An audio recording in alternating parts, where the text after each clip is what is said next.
The setting was a fantasy world where a benevolent goddess bestowed a blessing upon every individual in the form of a class. This class, revealed on their 10th birthday, determined their future profession and destiny. It was Errol's 10th birthday, and the day for his class assignment had arrived. His parents and sister were filled with excitement and anticipation, fantasizing about the impressive class he might receive. However, Errol seemed entirely uninterested in the whole system. After breakfast, the family quickly headed toward the church. Inside, a priest stood near an altar, performing the ritual of class assignment on the underage children. As the priest assigned classes like blacksmith and chef to the other kids, Errol's sister reminded him that the classes were often influenced by those of one's parents, suggesting that Errol would likely receive something exceptional. When Errol's turn came, he walked up to the priest. The surrounding crowd began to murmur excitedly, speculating about the possibility of him receiving a legendary class, given that his mother was a renowned sword saint and his father was an archmage. The priest, eager for the assignment, placed his hand on Errol's forehead. To his confusion, nothing happened. He tried again, but there was no result. Finally, the priest looked down at Errol with pity and declared that the boy had been born without a class. A few days later, Errol's parents tried to raise his spirits by assuring him that he did not need to worry about finding a job and could simply live in their basement forever. However, Errol was not depressed or worried about his prospects. He informed his family that he had been secretly practicing swordsmanship since he was a child, honing his skills day in and day out. While he admitted that receiving the swordsman class would have accelerated his progress, he confidently stated that he could still make his way in the world based on the sheer amount of intense training he had undergone with his overpowered mother. His family was relieved by this declaration. Errol then walked off, seeking some time alone, when he overheard a commotion coming from the training grounds. There, he saw two boys sparring. Although their fundamental skills seemed weak, having been blessed with the swordsman class appeared to make them reasonably capable fighters. The two boys noticed Errol watching them and asked why he was standing there. Errol replied that he had come to practice, which prompted the boys to laugh. They mockingly claimed that a classless person could never spar with an actual swordsman and demonstrated their abilities by clumsily hacking at each other. Errol remained unimpressed and challenged them to a spar. The boys, believing Errol must be joking, nevertheless agreed to a match. Before the match could begin, one of the boys asked Errol if he at least had divine protection.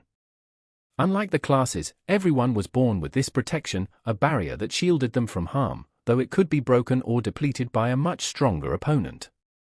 Errol confirmed that he had the protection, which meant the boy could now attack him without fear of causing fatal injury.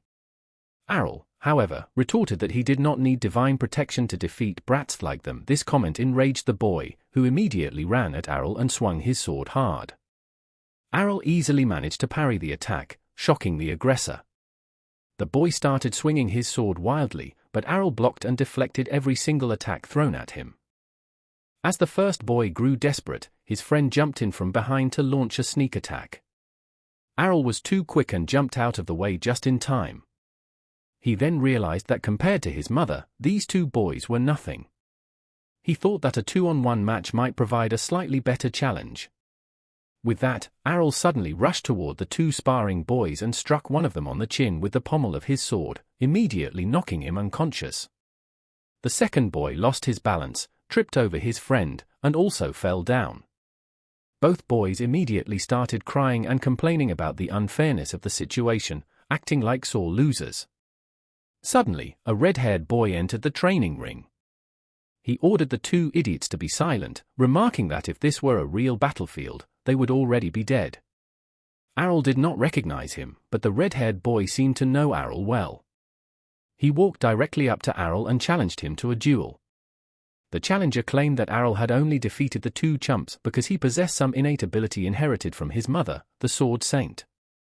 He asserted that as a classless loser, Errol would never be able to stand against someone who had both a class and basic training. The red-haired boy then revealed that he was the son of Captain Evans, the leader of the village guards. Errol suddenly remembered the captain, having seen him when he sought help from Errol's mother, but noted that the boy looked nothing like the rugged man he remembered. The boy then emotionally complained that Errol's mother was always considered the strongest, despite the fact that his own father was also an expert swordsman. He declared that he would defeat Errol in a fight to demonstrate which family was truly superior. They both took their positions, and the match began. The red-haired boy immediately went on the offensive, attempting to land a winning blow as quickly as possible. However, having practiced with his mother extensively, Errol maintained a very tight defense. Their speed was impressive, as they zipped across the training ground, attacking each other, a sight that stunned the two defeated boys on the ground. Errol realized that although the red-haired boy was much stronger than the previous two idiots, his fighting was sloppy because he was driven by anger. Errol tried to look for an opening before lunging in, but the red-haired boy was prepared. He executed a special move, a technique involving aerial slashes. Errol managed to block one slash, but the other struck him in the chest, knocking him to the ground. Surprised, Errol demanded to know what kind of trick that was.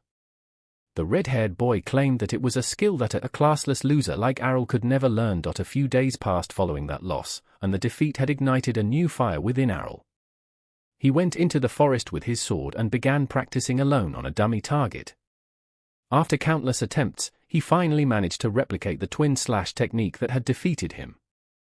Before he could celebrate, a goblin ambushed him by jumping out of the bushes. It was no match for Errol, who turned around and unleashed his newly learned twin slash, dropping the goblin to the ground instantly.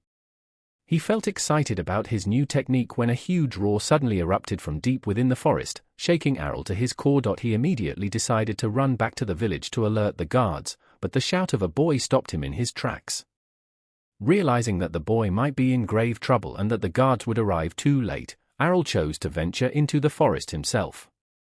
He walked quietly for a bit until he finally spotted an injured boy, who turned out to be the same red-haired guy who had defeated him in training. The boy looked thoroughly beaten and was bleeding from his body, struggling to hold his sword up toward his enemy, a massive hobgoblin. Errol had never seen one in real life, as they rarely ventured near the village. Errol debated whether he should run for help, unsure if he was strong enough to defeat the monster. However, he realized that the red-haired boy would certainly die if he left. Finally, making up his mind, Errol sneaked behind the hobgoblin. Just as the monster was about to finish off the injured boy, Errol unleashed a strong twin strike that slashed through the creature, killing it immediately. The injured boy was shocked to see the hobgoblin dead on the floor. He was even more shocked by the fact that Errol had managed to use the attack, a skill he himself had only learned after years of training and the boost from his class. Errol gave the boy some holy water for recovery. Immediately afterward, the boy asked Errol how he had managed the feat. Errol replied that his attack had nothing to do with having a class, asserting that anyone with enough skill, speed, and power could replicate it. He explained that after losing to the twin slashes previously, he had analyzed the move closely and practiced relentlessly to understand its fundamental mechanics. He concluded that he could now modulate the attack however he wished. The boy was still not convinced and challenged Errol to another match, which Errol gladly accepted. They both stood ready and executed their abilities simultaneously. To the boy's astonishment, Errol not only managed to successfully block the boy's slash, but he also added a third slash that struck the boy and knocked him to the floor. The captain's son was furious, but Errol explained that he was not bound by any class skill that had limitations. Therefore, his only limits were his personal power and skill, meaning he could add as many slashes as he was capable of. The boy got back on his feet and engaged in another quick battle, but once again, he was hit by the third slash, this time even harder than before. He was knocked to the ground once again as Errol claimed the victory and walked off. 5 whole years passed since that day, and Errol finally decided to embark on a journey to Brescia, the kingdom renowned for its swordsmanship. Both his mother and Captain Evans had received their training there, and Errol was determined to become the best, just like them. On his way, he was accompanied by a couple of strangers, 2 of whom were swordsmen of a high caliber. The man possessed the barbarian class, while the woman was known for her dual-wielding class. Both were also heading to Brescia to hone their skills, but they constantly argued and seemed unable to get along. The cart driver told them to settle down, pointing out that they were all headed to the same destination, but the man was intensely misogynistic and insisted the woman should return to the kitchen. Before they could argue further, the cart driver shouted for them to prepare their swords, as they were in trouble. Errol calmly looked up and spotted a horde of orcs led by a huge leader, blocking their path with clearly hostile intentions. Two of the children in the cart became scared and begged the barbarian to save them. However, the barbarian, proving to be a coward, declared that he was unwilling to risk his life for anyone else and jumped from the cart before running away. The woman followed him, claiming that everyone was on their own in this world. The cart driver worried, wondering if he could outrun the horde with his cart and the remaining passengers. But before he could do anything, Errol climbed down from the cart without a word and began moving toward the monsters.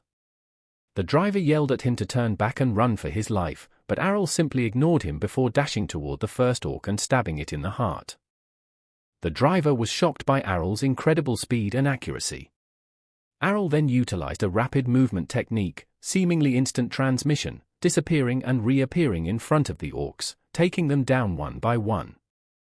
Unfortunately, he soon became surrounded by orcs on all sides, making it impossible to use his dash skill anymore.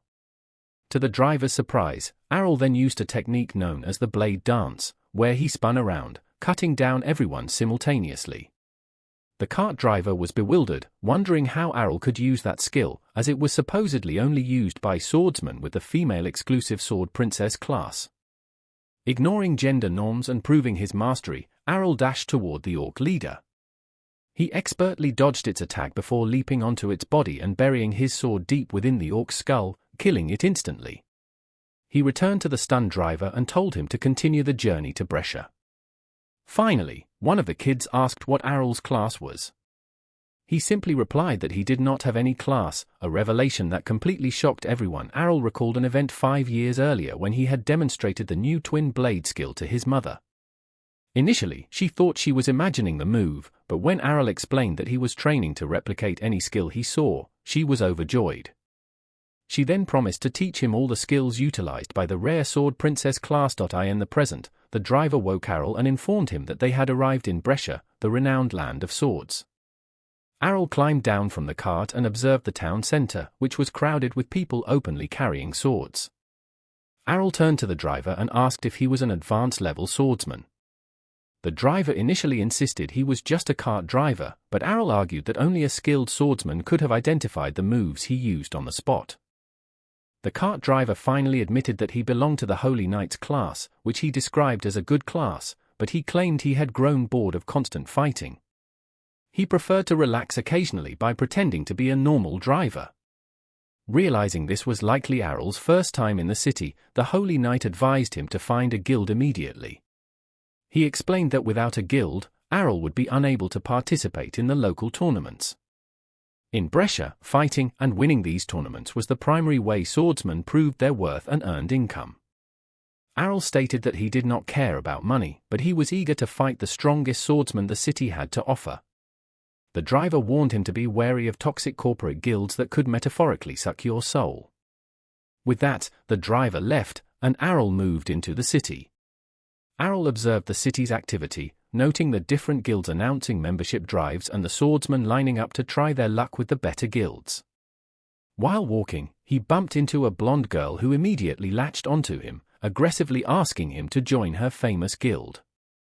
Errol was instantly wary due to her desperation for members and refused the offer. The girl, whom Errol internally referred to as the lowly, relentlessly pestered him to join, but Errol steadfastly refused. Errol then asked her to name the strongest guild in the city. She begrudgingly replied that the Shadowblade Guild was currently one of the strongest, as it boasted 8 swordsmen with advanced classes. He asked for directions and immediately headed toward that guild. A guard stopped him on the way and directed him to the reception area for the entrance test. At the reception, Errol found a large line of aspiring swordsmen hoping to join the famous guild. This excited him, as he wondered what kind of amazing opponents he would face. However, when his turn came to register, the receptionist laughed at him for being a classless loser, asserting that only people with an advanced swordsman class could even apply for the guild trials. Errol claimed that he was certain he could pass the trial, but the receptionist flatly refused to register him. Saddened by this, Errol decided to leave. As he did, he spotted 3 highly ranked swordsmen entering the hall, who were immediately treated like celebrities. He paid little attention to the theatrics and turned his attention to other guilds. One by one, he was rejected by every guild he approached, solely on the basis of not having a class. Tired of the rejections, Errol went back into the city and took out a letter his mother had given him, instructing him to find her old guild, as they would surely help him find a place. He wondered if his mother had anticipated his difficulties but was thankful for her foresight nonetheless. Before he could read the letter, the blonde girl lowly latched onto him again, insisting they were still willing to take him in. Errol refused again. She then began desperately begging him to join, asking him to do it as a charity. She pointed at a beautiful guild house, claiming it was her guild. This surprised Errol slightly, but the girl revealed that her guild, the Dragon Fang, used to be the best in the country for a very long time. Lately, however, it had fallen on hard times and was currently the weakest, but she wanted to restore it to its former glory. The name Dragon Fang instantly resonated with Errol. He remembered his mother once telling him about the leader of her guild, a dual-wielding swordsman who had named the guild after his special move. He quickly took out the letter to check the name, and it confirmed that this was, in fact, the guild his mother had spoken of. He decided to go inside with her, which made her extremely happy. The moment they entered the room, Errol saw an old, one-armed, drunk man resting on a couch. The man told Errol to leave, claiming the guild was doomed, and then walked off. The lowly explained that the man was her father, who used to be the second-best swordsman in the city, but he had never been the same since losing his arm. Errol, however, surprised her by reiterating his desire to join the guild. Delighted, the girl quickly drafted an agreement, which Errol filled out and handed back. She read the form and asked why he had left the class column blank. Errol replied simply that it was because he had no class. The girl, Barley, snapped, drew a sword, and claimed she had thought he might be an advanced class swordsman since he had acted so hard to get. Before Barley could say anything further, the door opened and a red-haired beauty named Ray entered the room.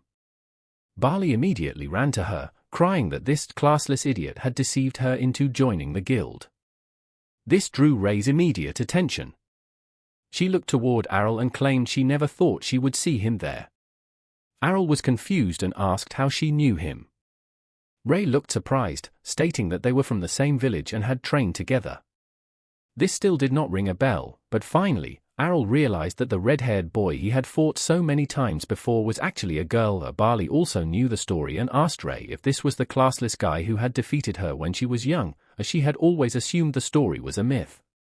Ray, however, was still fixated on that loss and immediately challenged Errol to a match. The fight began, and Ray instantly used the twin slash attack.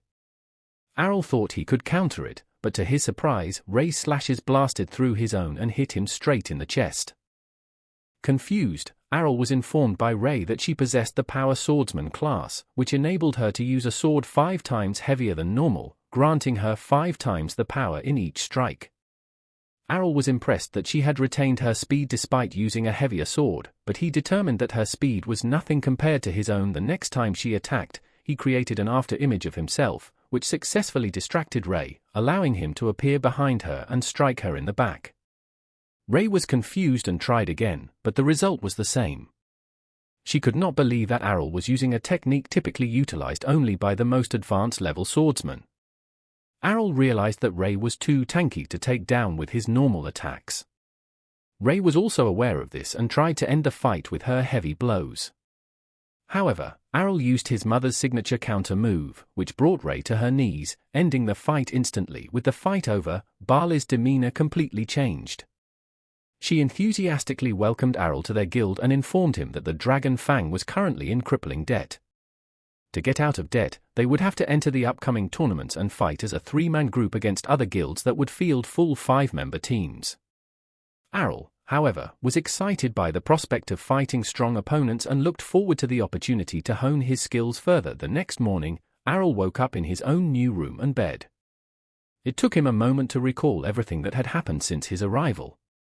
He now belonged to the same legendary guild his mother had worked with, which was a huge accomplishment for him. He resolved not to let her down and to make the guild great again. He freshened up and walked into the living room, where Barley, the lowly, and Ray were already up, chatting by the fire about the upcoming tournaments. Barley immediately pulled Errol into the conversation, stating that the tournament was starting next week and that, now having 3 members instead of 2, they were finally eligible to participate. Barley explained the tournament structure to Errol, stating that it would be an elimination-style tournament featuring one-on-one matches. She emphasized that their guild would be at a huge disadvantage since every opponent's guild would likely have 5 members, while they only had 3. Therefore, she stressed that each of them would have to defeat more than one opponent to survive even the first round. Barley maintained a degree of optimism, noting that their guild already had 2 B-rank swordsmen. She suggested that as long as they avoided fighting an A-rank swordsman, they should be evenly matched. Errol, unfamiliar with the system, asked what the ranks meant. Barley explained that there were 5 ranks, from A to D, with A being the highest achievable rank. She specified that out of all the swordsmen in Brescia, only about 20 were considered A rank, while D rank was reserved for complete beginners who barely knew how to hold a sword. She proudly claimed that both she and Ray were B rank swordsmen. Since Errol had defeated Ray in a straight fight, Barley reasoned that he was also a B-ranked swordsman, placing them in a strong position with 3 B-ranked fighters to handle the starting rounds. With that, Barley went into the kitchen, leaving Errol to his thoughts before Ray could leave. Errol stopped her and asked about her abilities as a power swordsman. Still annoyed by her loss the previous day, Ray reluctantly replied that one of her abilities was to harden her outer mana shield to protect herself from most low-powered attacks. Errol pondered this valuable technique, wondering how he could replicate it. Suddenly, he had an idea and asked Ray to hit him with her sword still in its sheath. Ray expressed disinterest, but Errol grabbed her hand, pleading with her to strike him. Ray seemed to misunderstand his intentions, thinking Errol was interested in something kinky. She told him that perhaps they should start with something more normal. Errol realized they were thinking different things and quickly clarified that he wanted her to hit him so he could observe and learn the process of hardening her mana protection shield, which he believed would be most effective when fighting multiple attackers. Ray was shocked and asked if he was insane, pointing out that skills were only granted by the divine grace of the goddess and could not be learned. Errol, now acting like an atheist, told her to stop talking nonsense, reminding her that he had already learned skills like the twin blade slice and instant transmission. This silenced Ray, who finally gave in and decided to try it once. They went to the training ground, where Ray handed him her sword, warning him that it was 5 times heavier than a normal sword and that without the brute strength skill, Errol would never be able to swing it. Errol once again shut down her presumptions by grabbing her sword, unsheathing it, and swinging it with surprising grace and ease. Ray was speechless again, demanding to know how he was able to do all of this while being classless and skill-less. Errol replied that everything he had learned was through dedication and daily practice, vowing to match their talent through pure hard work and effort. Ray's attitude softened. She apologized for her earlier comments, took back the sword, and agreed to the training, warning him that she would not hold back. Errol agreed and tried to flirt, but the moment had passed, and Ray smacked him in the face with her sheathed sword. A little while later, Barley rushed to the training ground, breathless and stressed. She informed Errol and Ray that she had just found out which guild they would be facing, and the news was bad. Their opponents were members of the top guild, Black Blade. She revealed that the Black Blade Guild had over 8 A-rank swordsmen and was led by Gio, a man known to be as vicious as a viper. Barley refused to back down, however, and gave a fiery speech, declaring that they would do their best to defeat their candidates. She then looked down at Errol, who was lying on the ground, battered by Ray during the training session. Barley asked if Errol was dead, but Ray replied that they were just doing some special training. Barley, however, suspected that Ray was just venting her stress on the newbie. Errol finally got up, claiming he was hungry after being beaten up so much and needed some food. A week of training flew by, and the day of the competition finally arrived. People from all over the country gathered at the huge Colosseum, discussing the matchups. Errol was taken aback by the size of the venue. Barley overheard people claiming that the Dragon Fang Guild had crashed and burned, which flared her temper, but Ray managed to calm her down. Errol realized that people were also gambling on the outcomes. Barley informed him that the current odds for their fight were 20-1. Errol claimed that this was pretty impressive, but Barley shouted at him, explaining that it meant no one in the entire city believed they could win against the Black Blade Guild. She then noted that this could be a blessing in disguise because if they managed to win, they could walk away with loads of money from a single match. Ray tried to calm her, but Barley was beyond reasoning. With a fire in her eye, she declared that they had to win the match no matter what because if they lost, the guild would cease to exist. She then revealed the ultimate stake. To ensure they became super rich after their match, she had taken a loan using the guild house as collateral. If they won, their lives would be changed forever, and no one would ever talk about them as a crappy guild again. Ray asked what would happen if they lost, and Barley simply replied that it wouldn't even matter, as they would have lost everything anyway. Suddenly, a guy called out to Barley.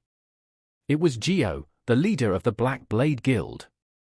Geo began to belittle Barley, explaining that he had pulled some strings to ensure their guilds fought in the very first match.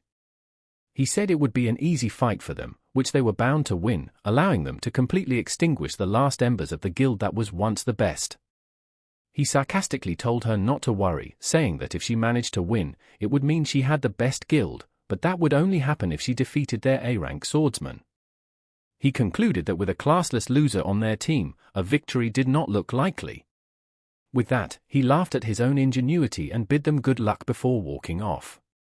Soon, they entered the arena. Errol noted that Geo himself did not seem to be fighting and wondered if that increased their chances of winning. However, Ray informed him that their entire team was A-rank, so it didn't matter. Furthermore, their current lineup appeared to be more aggressive than usual. Finally, the time for battle arrived. The announcer introduced the contestants. From the side of the Black Blades, a green-haired boy with the Fencer class was sent forward. He haughtily declared that he would defeat the entire opposing team. The commentator was surprised when he saw that from the Dragon Fang side, Errol, the classless swordsman, was going to fight. The Fencer boy seemed disinterested, claiming it would not matter how quickly he defeated a classless idiot, but decided to do it anyway so he could face the girls next. The match started. Within seconds, the Fencer dashed forward and appeared to stab Errol straight through the chest, surprising everyone with his speed. While Barley became frantic with worry, Ray calmly told her to look carefully. It turned out that the stabbed figure was simply Errol's shadow. The Fencer seemed surprised, but it did not faze him. He turned around and lunged again, only to find another afterimage. He realized that this would not be over as quickly as he had hoped, as he was surrounded by multiple images of Errol. However, he remained confident, planning to use his speed to stab them all. The Fencer's slash went through all of Errol's afterimages. At that moment, the real Errol, who had managed to produce 3 afterimages, a feat considered very difficult, stabbed the Fencer. The opponent fell to the ground, and the match concluded instantly.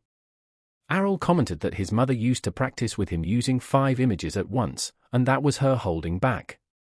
The commentator was shocked, and the audience erupted in cheers for the classless candidate.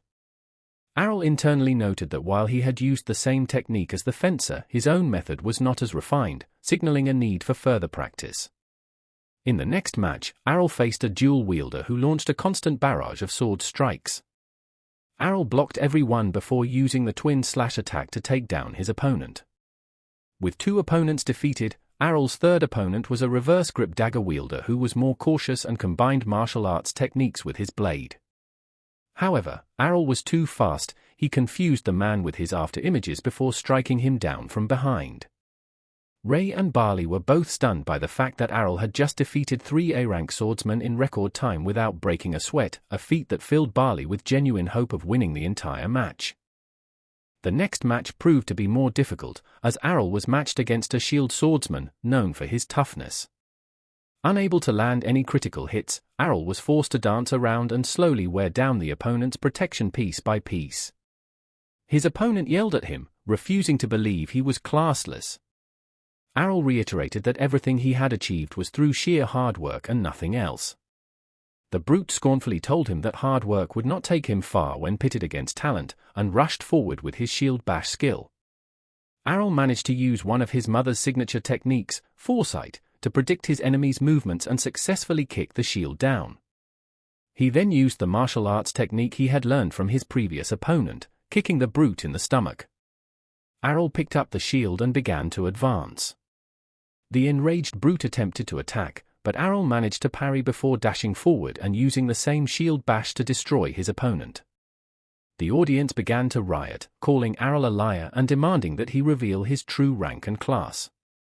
To settle the controversy, the organizers brought Errol's class ID to the magic crystal ball and broadcast live that he was indeed a classless person. With the situation settled, the next opponent was announced, a swordsman named Masamune, who was of the samurai lineage from the east and wielded a curved sword called a katana. Before Masamune even drew his sword, Errol sensed extreme danger and prepared himself, knowing this fight would not be easy. Errol realized that Masamune was coiled like a snake, waiting to use his ultimate skill. Curious, Errol moved forward, putting himself in danger. The moment he entered the swordsman's range, Masamune snapped his sword out toward him. However, Errol was somehow faster and disappeared, reappearing behind him. Masamune was shocked, but Errol conceded that he was genuinely the fastest person he had seen in the city. He added, however, that his own mother was much faster, so he was used to it. With that, he used the sword princess's ultimate skill, stabbing his enemy multiple times and defeating him. The entire audience was shocked into silence as the supposed weakest member of the weakest guild had just clean-swept 5 of the strongest members of the strongest guild. Errol walked off toward Ray and Barley, feeling satisfied that they should have earned enough money to keep the guild running. That evening, upon returning to the guild house, they immediately started celebrating with drinks. Errol was surprised that Barley was old enough to drink, but she claimed she was a grown woman, despite her small appearance. Barley still couldn't believe that Errol had single-handedly defeated 5 A-rank swordsmen from the best guild in the country all by himself. Barley decided that she must try to woo him, seeing him as her ticket out of poverty and obscurity. She tried to ask for his hand in marriage, claiming she could fulfill all his desires. Errol, a true Sigma, immediately rejected her outright, claiming that he would prefer someone like Ray instead. This comment made Ray instantly blush, and she stood up, yelling at Errol to stop saying things like that just to turn down Barley. Errol insisted that he was seriously considering it. He asked why she would think he was making fun of her, and she revealed that when they were young, he had called her a man during a sword fight. She claimed that everyone who had met her had said she had no womanly charms. Errol immediately disagreed, pointing out 2 prominent womanly charms right in front of him. Barley realized that Ray was oblivious to her greatest assets and how to use them, calming her worry about Ray as a rival. Barley then began rubbing Errol's legs, claiming he must be tired from the day's fighting and told him to meet her in the bedroom. Ray immediately grew embarrassed, telling Barley to stop saying weird things, but Barley smiled slightly, claiming she was just going to give him a well-deserved massage after a tiring day. To her surprise, Errol replied that he would rather have a massage from Ray. His definition of a massage, however, involved getting pummeled to a pulp by Ray in the training ground while he attempted to master the reinforcement magic that she used so effortlessly thanks to her class and skills. Barley watched from the balcony, wondering if Errol even understood what a massage truly was. The constant ruckus ended up waking Ray's father, who came down to the training ground completely hungover, complaining about the noise. He assumed they were letting out the frustration of losing the tournament even before it began.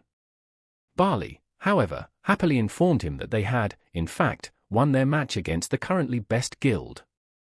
This grabbed his attention, but he assumed the Black Blade must have sent their B or C rank newbies as cannon fodder.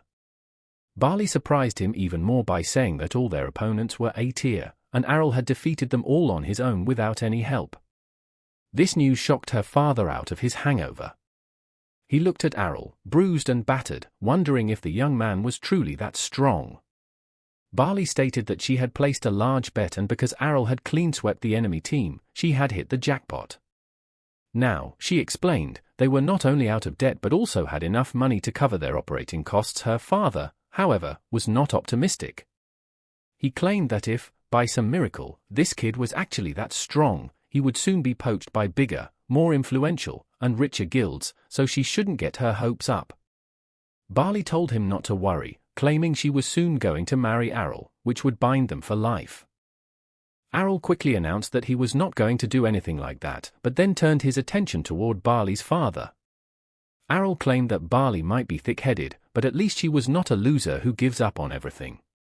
This was a clear dig at Ray's father, who looked at Errol dangerously. Errol did not take the hint and continued, saying that he should stop moping and start acting his age, since he still had one remaining hand and could still wield a sword with it. This comment triggered Ray's father, who immediately grabbed Errol by the collar, telling him to avoid speaking on subjects he knew nothing about. He declared that a dual-wielding swordsman who could no longer dual-wield was nothing but a waste of oxygen. Errol retorted that he did not agree, citing his own example as a classless swordsman who was still competing and trying to rise in the world. Ray's father pushed him away and walked back upstairs.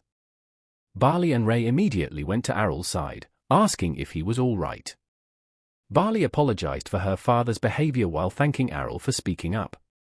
Errol concluded that even after losing his arm and being washed up for so long, her father was still incredibly strong, and it was a waste that he was refusing to use his incredible strength and experience.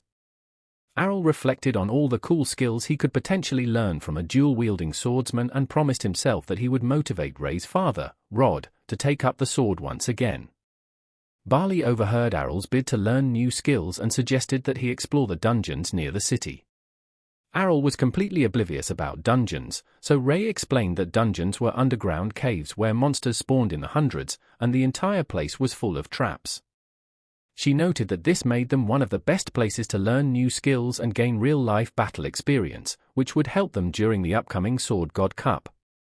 Errol had no idea what the Sword God Cup was. Ray explained that the city hosted the tournament every year, and the best swordsmen in the country participated to show their skills and prove they were the single best swordsman in the country. Barley immediately produced a form and told Errol to fill it out if he wanted to participate. To Ray's horror, Errol ripped the form up right in front of them. Ray was confused and asked if he didn't want to enter the contest, but Errol replied that Barley had been trying to pull a fast one on him and had instead given him a marriage certificate to sign. Barley laughed, claiming she was just testing the waters, but Errol decided he was done being a good boy and grabbed her in a rear-naked choke to teach her a lesson. The next morning, Errol woke up to find Barley trying to assault him. He dodged her and tied her to the bed before leaving. Later that day, they all went to the dungeons together. Barley explained that everyone stood in the teleportation circles through which they could teleport to their desired dungeon level, but they could only go to levels they had been to before. Barley claimed she had reached level 12, while Ray had reached level 14. Errol immediately decided to go with Ray to the 14th level, but Barley claimed it did not work that way, and he needed to be physically present at a level to be able to return there again. This was a disappointment, as Errol wanted to fight the strongest monsters immediately. However, Barley told him not to worry, claiming she knew a very short route that would lead them to the lower floors quickly. They agreed to the plan, but Barley tried to isolate Errol, claiming Ray could continue her level 14 run since Errol wouldn't need two guides. She started dragging him away, but Errol was not easily manipulated and asked Ray to come with them. They entered the first floor where they were immediately attacked by two knights in armor. Errol drew his sword and began clashing with one while Ray took the other. Errol was surprised to note that despite the heavy armor, the knights moved with incredible agility. However, he quickly dealt with the threat, using his dash step to chop off the knight's head. He realized then that the entire armor was empty, powered instead by the mana of the dungeon itself. The knight started moving again, even without its head.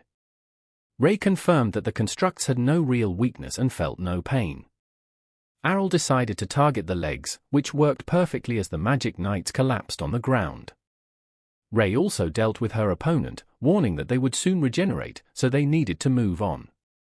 Before moving further, Errol asked Barley what her class was.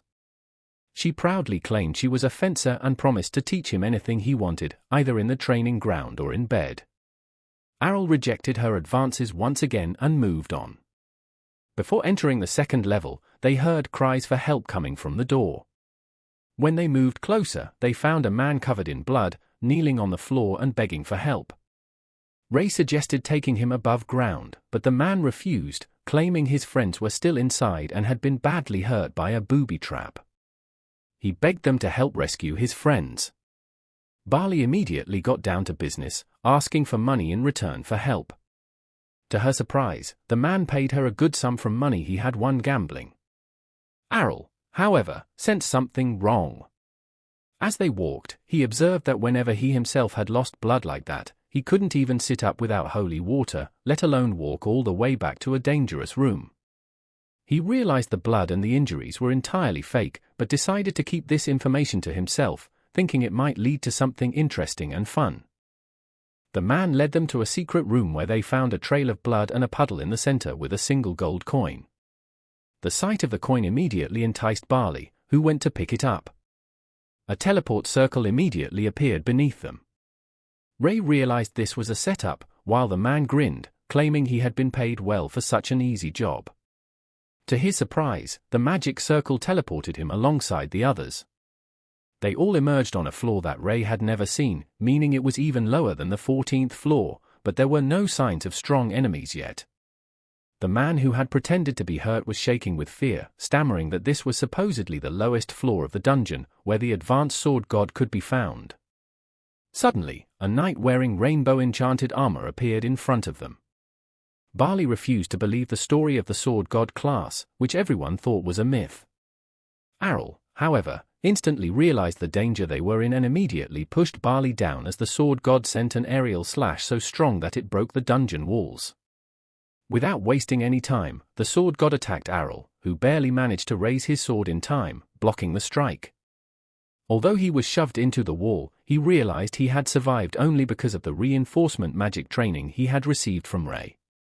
He tried slashing back, but the knight was extremely quick and used all the advanced moves to dash back. The knight then smiled, claiming this was a good opportunity to test himself. This completely shocked his party. Errol used the same divine step technique to close the distance and launched a barrage of strikes at the knight, which were all blocked. The knight was forced to back off but then used a skill that increased the gravity in the room, forcing the others to the floor. Errol, however, easily maintained his stance since he had faced the same phenomenon while training against his mother when he was younger. He realized that while he had used all his strength back then just to stand, this time was different. He used the gold coin to nullify the attack, which created a small opening. Errol exploited it fully, using one of his strongest abilities called Infinite Break. The knight shattered into pieces after the attack, shocking everyone present. Errol regained his strength with some holy water, and then all of them safely exited the dungeon through a teleportation spell. Back at the bar, Rod was drinking again when he overheard a conversation between three young men discussing how they had tricked the new members of the Dragon Fang Guild into a trap and that they were most likely never coming back. Rod walked up to them and broke their table with a single punch, ordering them to reveal everything they knew. However, he was interrupted by Jorg, who called him a good-for-nothing drunkard. Rod immediately realized that Jorg must have set this up, meaning the chances of his daughter's survival were slim to none. Completely broken, he lunged toward Jorg but was pushed aside like a peasant. He knelt on the ground, wishing he could save his little girl. A sudden voice from the door caught his attention. He turned around to see Barley, Ray, and Errol entering the tavern, discussing how hungry they were. Barley noticed her dad and the ugly Jorg, but was surprised when Rod hugged her tightly, thanking God that his daughter was safe. Ray called out Jorg, claiming they had gotten all the information out of his crony, who confessed it was all Jorg's plan. But Jorg, like a politician, straight up refused to admit it, claiming that everyone was responsible for their own safety in the dungeons. Errol interjected, thinking it was a valid point. Rod told Jorg that he would not get away with this. But Jorg simply called him a drunkard, a washed-up piece of trash, and moved out of the room, while Errol wondered what new tricks he would have to deal with now. A couple of days passed, and Barley received a scroll with all the preliminary brackets for the tournament. To her horror, she was in the same bracket as Errol, which immediately crushed her spirits as it meant she had zero chance of winning the prelims and representing her guild in the main tournament. Errol was confused about the concept of prelims. Ray explained that since the Sword God tournament attracted a huge number of aspiring swordsmen, it was impossible to include them all in the main tournament. The city, therefore, organized prelims with different brackets decided by a dice roll. It was completely random who faced whom in the bracket, and the winner from each bracket received a direct ticket to the main tournament. Errol checked the scroll Ray was reading and noticed she was in a different group than him. She thanked the gods for that, saying she would have no chance against Errol anyway. She started praying to the god to help her clear the prelims without much trouble. While Errol poked fun at her for having daddy issues, Barley interrupted them, claiming they needed to return to the dungeons for training. Errol, however, was too bored of the dungeons at this point and wanted to dip. Barley tried to act cute, telling him she needed a strong man to defend her in case things went south. Ray realized how pathetic Barley was and planned to teach her a thing or two about being independent. Before they could leave, Rod appeared in the room, acting melodramatically as he grabbed his daughter, telling her to be extra safe, as they never knew when Jorg would strike again. Barley saw the fear in her dad's eyes, so she solemnly agreed to play it safe before walking out. Rod turned around and found Errol silently judging him. Rod claimed that he still had time to pull his act together and be more of a protective dad to his daughter. Errol simply smiled, claiming that it was never too late to be a nice person, and then left. A couple of weeks passed, and finally, the day of the prelims arrived. The matches started, with the audience cheering as the fighters clashed in a flurry of sparks and sword strikes. Slowly but surely, the group began to thin out as people were eliminated. Barley lost her match before even coming across Errol. She brooded in the corner, saddened by the results, as she had at least hoped to reach the finals this time. Errol, uncaring of her feelings, claimed she had been worried for no reason about being in the same bracket as him since she would have lost anyway. This made Barley even sadder. She pulled herself together, however, and told him to keep his guard up, even if he was strong, because the other finalist of their group had some special tricks up her sleeve. Errol did not seem bothered, replying that he had already seen almost all the tricks during his fights inside the dungeons, so he doubted this opponent would surprise him. Barley wasn't so sure, replying that this red-haired swordsman was actually a magic swordsman who could use their magic spells to reinforce their swords with mana and extra power. This was interesting, as Errol would not have expected the city to allow the use of magic in a tournament based on being the best swordsman. Barley replied that the class did not matter, one only needed to be part of a guild to enter the tournament. With that, the announcer called for Errol, and Barley wished him luck. He walked up to the arena and came face to face with the red-haired girl, who immediately told him that she was a magic swordsman and that it was an accepted class. Therefore, she did not want to hear him complain or moan about how the fight was unfair because of her magic. Errol told the magic swordsman that he did not mind the use of magic and that the best fighter would win the match. The announcer started the match, and the red-haired girl immediately began throwing fireballs at Errol. Errol dodged the attacks one by one, deflecting and slashing through the rest. The girl seemed to have an endless pool of mana as she continued her barrage. Errol dodged and wove through the attacks to get up close and personal, attempting to strike her down. However, the girl managed to block him and used another fireball to force him back. Errol began to understand her skills, commenting that it must be very convenient to be able to switch between close-range and long-range attacks at will. She boasted about her gifts and claimed that a classless loser like him could never defeat her. Errol countered that she was not a master of either discipline, even though she knew the basics of both. This enraged her, and she promised to make him regret his words. She used her magic to imbue fire into her blade, creating a flaming sword, which she claimed only a true magic swordsman could wield. She swung her sword, causing the flame to chase after Errol, who calmly sidestepped and slashed against it. Errol admitted that her erratic movements were making it difficult to predict the next attack. He acknowledged her talent, noting that she must have practiced quite a bit. But then he stood still and proceeded to demonstrate what actual mastery looked like, deflecting the flame attacks without moving an inch from his position. He claimed that while her basic swordsmanship was better than Barley's, she could have been far more effective and troublesome, but at her current level, she was barely better than an NPC. This comment utterly embarrassed the girl, and she lost her composure. Errol seized the opportunity, sending a twin slash her way that extinguished her flame, shocking her. Before she could react, he used his blink step to appear behind her and struck her on the head with his pommel, knocking her out. The crowd erupted in cheers as the judges announced Errol as the winner of the fourth block. A few days later, the day of the final tournament arrived. Barley went back to the guild house to wake her father, insisting that he watch the tournament with her so they could cheer on both Errol and Ray, who had both won their blocks and qualified for the main tournament. Her father, Rod, told her to go by herself, claiming he did not care. Barley tried to anger him, asking if he was scared he would see Jorg there. Rod was immediately triggered, denying any fear of Jorg. In a moment of vulnerability, Rod then told his daughter that he had tried picking up his sword the previous day and realized he was so rusty he might not even win the Sword God tournament. This comment infuriated Barley, who couldn't even qualify for the prelims. She angrily told him he should be grateful he could still match the finalists when other swordsmen who trained their entire lives couldn't even qualify for the first match. Rod finally agreed to go. On the way to the stadium, he thought about how he had trained Ray when he still had both arms. He recalled those moments warmly and wondered how Ray, his oldest student, would perform, given his strong connection to her. At the tournament, Ray seemed nervous, anxiously shaking her legs and looking at the ground. Errol jump-scared her, asking if she was afraid they might meet one another in the very first match. This distraction seemed to make her forget her fears, and she tried to hit him. Errol grabbed her punch just as the judges announced that the first match would be between Jorg, the defending champion, and Errol, the classless phenom who had surprised everyone with his undefeated run. Errol got up to leave, and Ray grabbed his hand, wishing him good luck.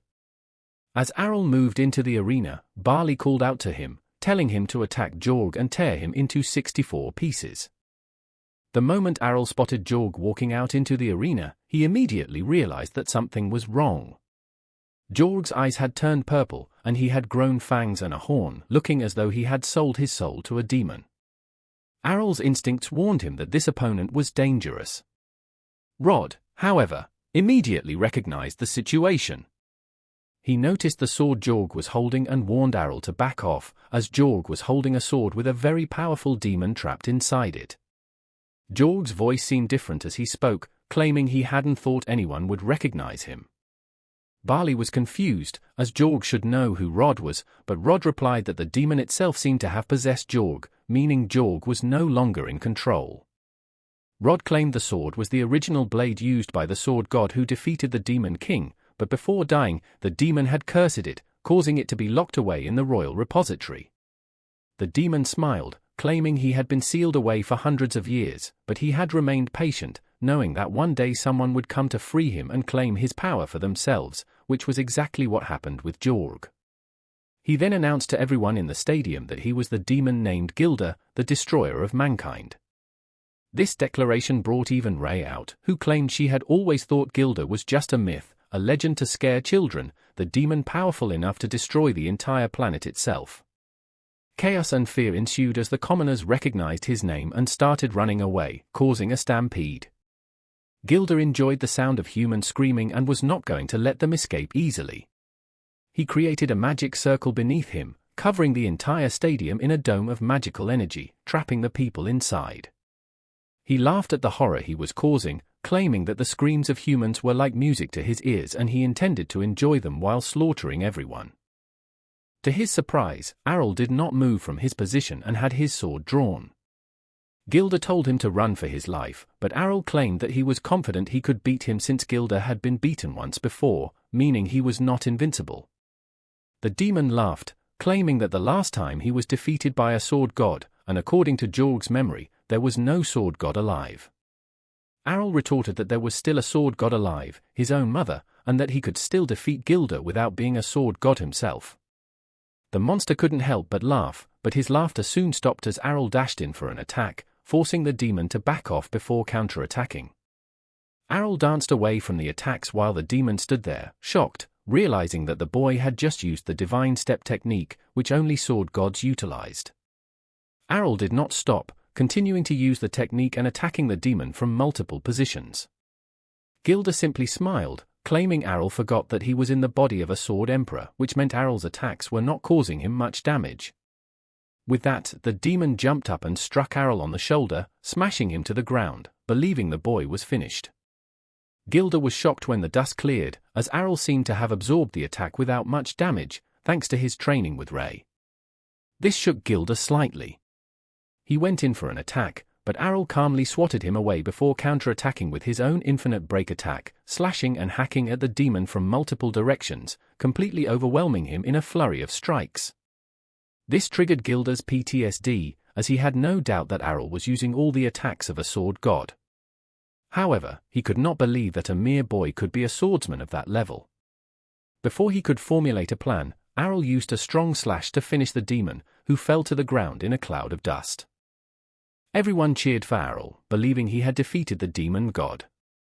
But Gilda was not dead yet, as his actual body was the sword, and all the damage had been done to Jorg's body.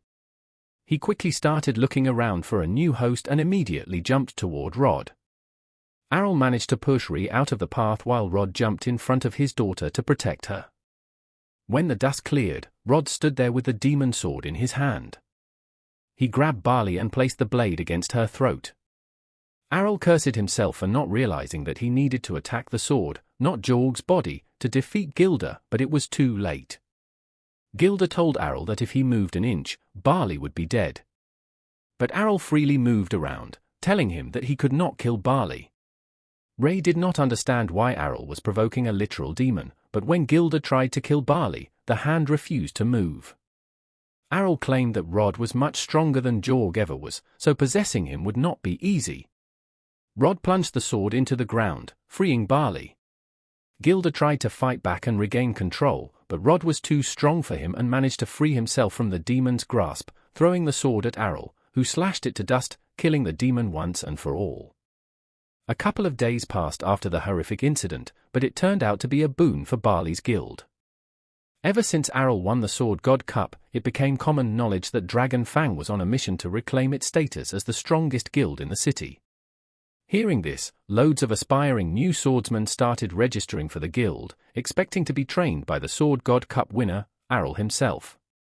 Unfortunately for them, they got a much more experienced and much stricter teacher in the form of Rod, who had been transformed by the incident and had regained his confidence.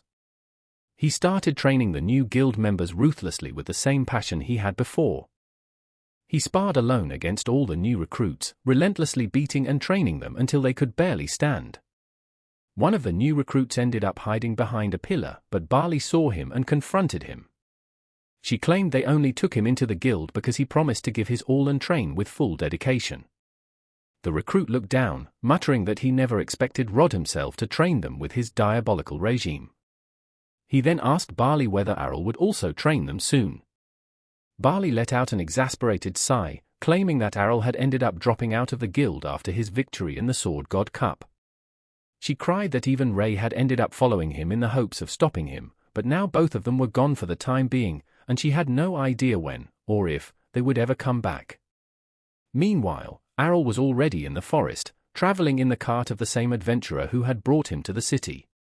The driver was surprised to see Errol leave the city of Brescia so soon, especially after winning the Sword God Cup, which had made him a celebrity. Errol calmly replied that since he had won the Sword God Cup, supposedly the competition of the strongest swordsman, he had already defeated the best that Brescia had to offer, and thus had no reason to stay there anymore. The driver was confused, noting there were still plenty of reasons to stay in the city of swordsmen, especially with the title of being the strongest. Errol, however, did not want to stagnate in a place that could not challenge him. The driver then asked why exactly he was returning to his village and wondered if he was getting homesick. Errol replied that he simply wanted to test his skills against the best and see how far he had come with his training. The driver was confused, but Errol claimed that he wanted to see whether he could defeat his own mother in a sparring match.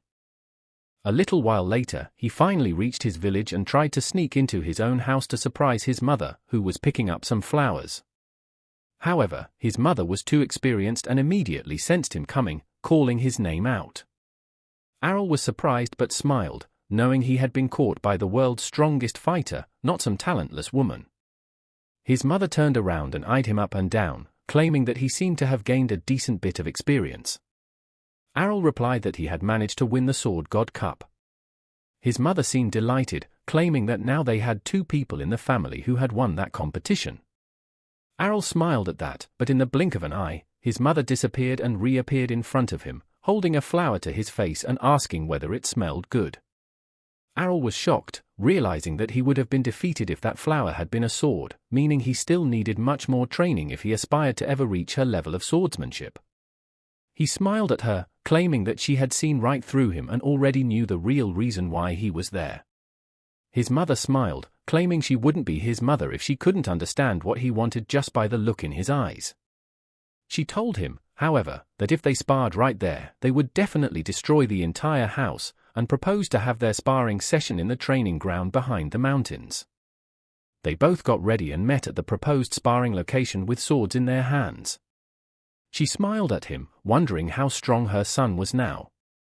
Errol warned her not to take him lightly, claiming he had improved a lot since the last time they met on the training field. His mother simply smiled and instantly appeared in front of him with her sword drawn. Errol managed to block the attack, sending sparks around the area as he tried to hold her back.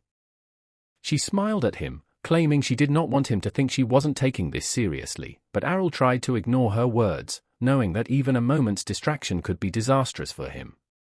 He realized he was only able to block the attack because he had seen her pull the same move in their backyard. He understood that he needed to go on the offensive if he wanted to win against her. He sidestepped her sword before jumping up in the air and using the divine slash and twin air slices in combination. His mother easily parried that and excitedly asked if he had used the two skills together. Errol replied that he had and asked what kind of skill she had used to block his attacks. This confused her, and she replied that she had simply swung her sword and nothing else. Errol was shocked, realizing that his attacks were so easy to deal with that she didn't even use any skills for them. They continued clashing against each other, causing massive shock waves that scared the residents in the village, who wondered if two monsters were fighting against each other in the forest. Errol continued to push on the attack, using the aerial leap technique to jump through the air, reaching her, but she managed to repel him, and they both returned to the ground.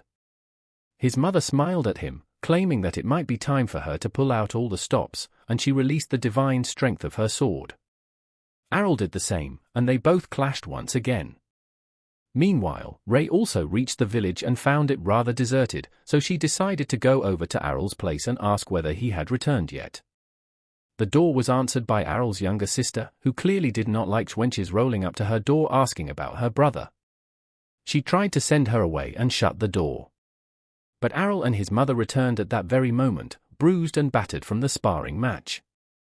Errol was surprised to see Ray in the village and explained that he had been in the forest having a sparring match with his mother.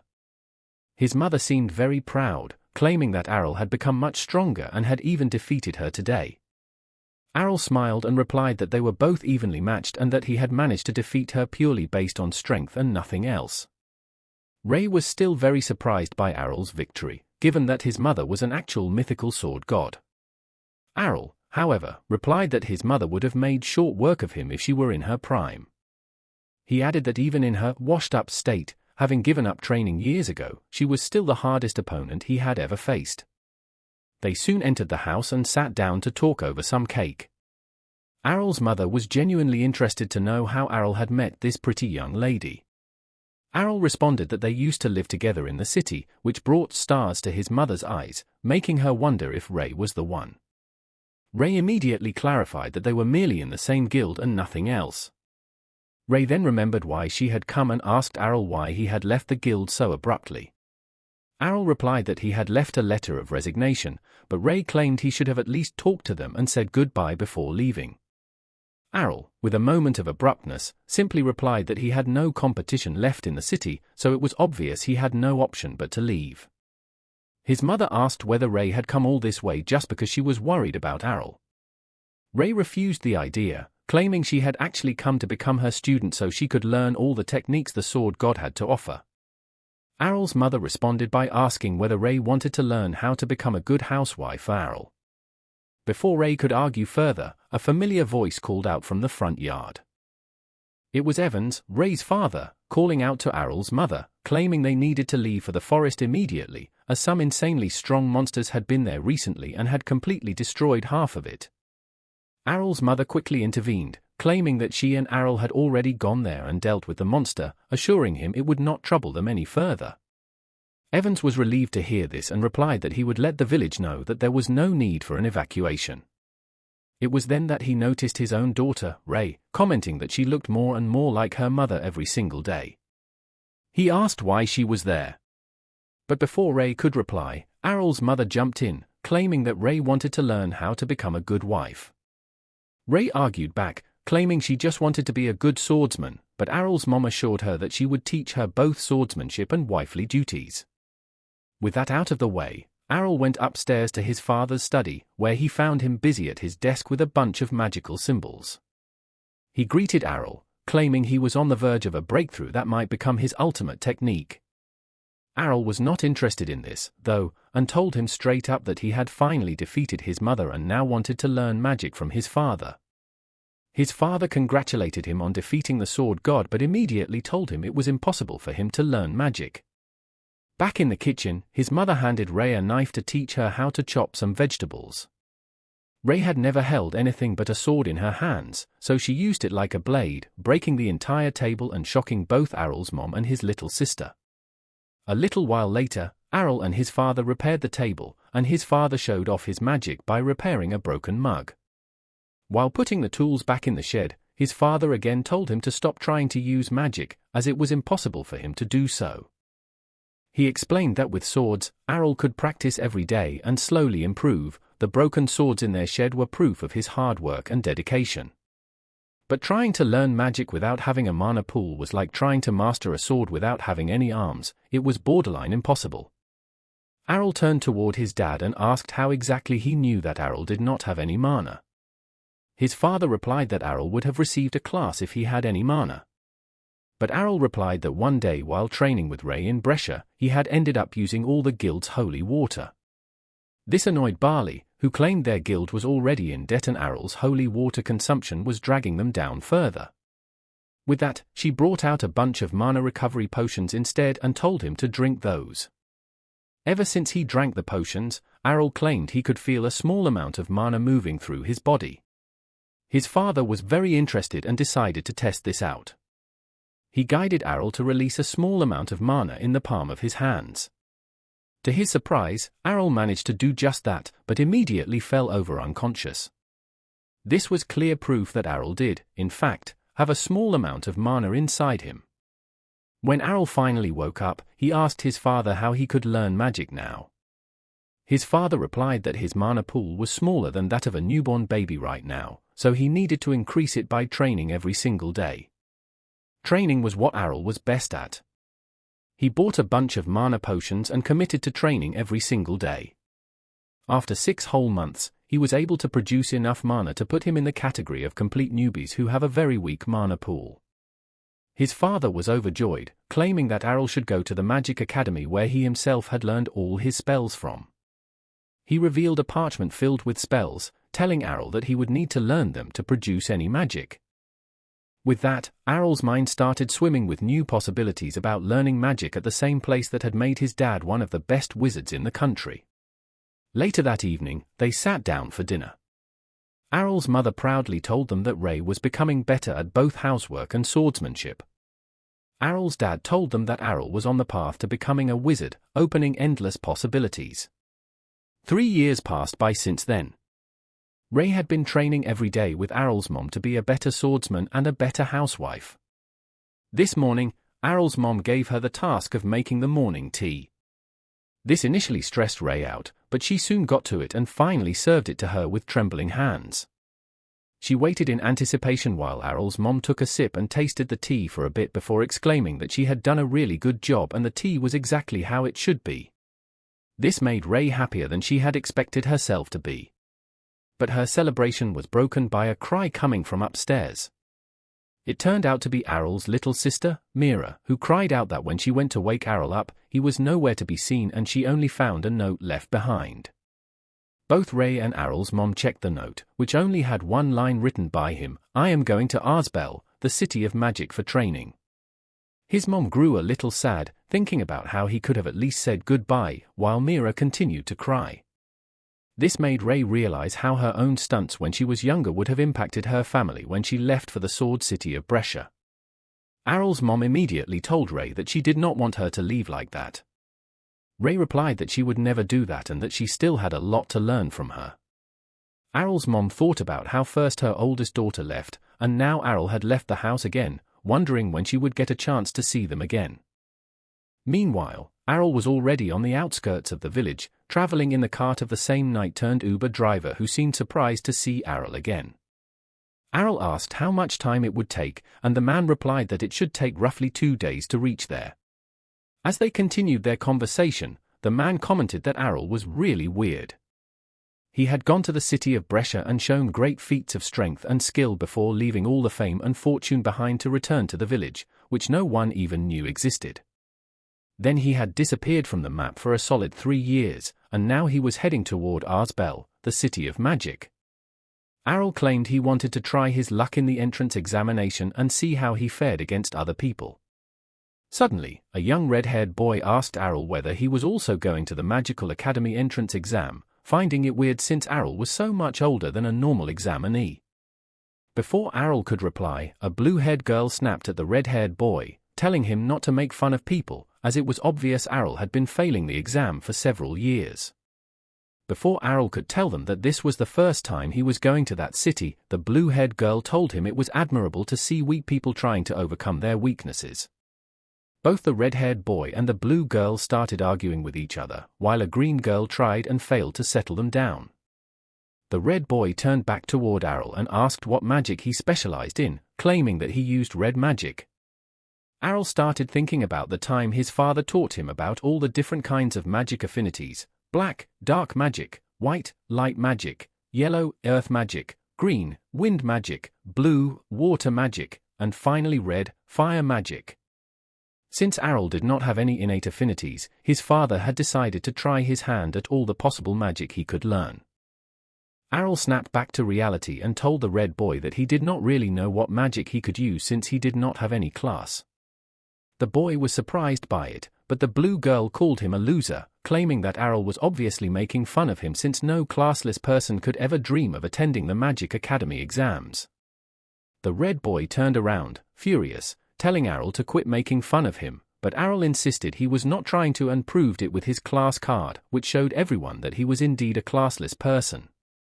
The young kids were shocked and claimed he would never be able to qualify for the exams.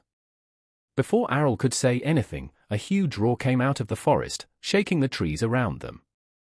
Errol immediately recognized the sound and claimed that it must be a troll king who had woken up from his deep sleep. The red boy immediately started panicking, claiming they must run away as the troll king was insanely strong, and the blue girl urged the Uber driver to move quickly. The driver turned around, horrified, and told them that the horses had fainted out of fear because of the roar.